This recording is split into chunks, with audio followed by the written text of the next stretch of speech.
Hi నమస్తే అండి, నేను మీ నారు శంకరాచారి. ముందుగా మీకందరికీ బతుకమ్మ పండుగ శుభాకాంక్షలు. మనం సివిల్ సర్వీసెస్ ప్రిపరేషన్లో భాగంగా ఒక ముఖ్యమైన సలహా లేదా సూచన మీకు వివరిస్తాను. అది మీ ప్రిపరేషన్లో చాలా చక్కగా ఉపయోగపడుతుంది.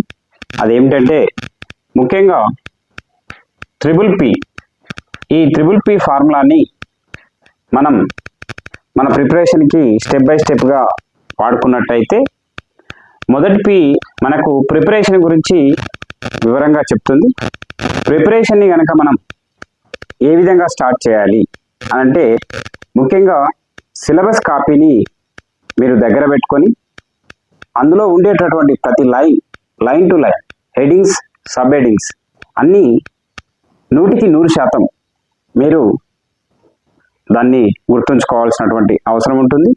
అలాగే మీరు చదివేటటువంటి టేబుల్ పైన కానీ, రూమ్లో కానీ గోడలకు ఫేస్ చేసుకోండి. దాన్ని బట్టే మీ ప్రిపరేషన్ని ముందుకు కొనసాగిస్తూ ఉండండి. రెండవ స్టెప్లో ప్రాక్టీస్. సివిల్ సర్వీసెస్లో మీరు ఎన్ని పుస్తకాలు, ఎన్ని నోట్స్ సేకరించి చదివినా లాభం లేదు.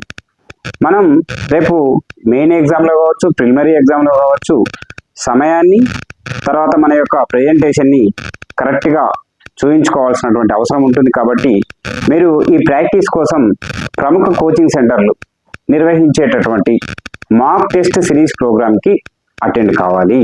అక్కడ మీ యొక్క బలాలు, బలహీనతలు రెండూ తెలిసిపోతాయి. కాబట్టి మీకు తగినంతగా ప్రాక్టీస్ కూడా లభిస్తుంది. మూడో స్టెప్ కనుక మనం మాట్లాడుకున్నట్టయితే పి ఫార్ ప్రెజెంటేషన్.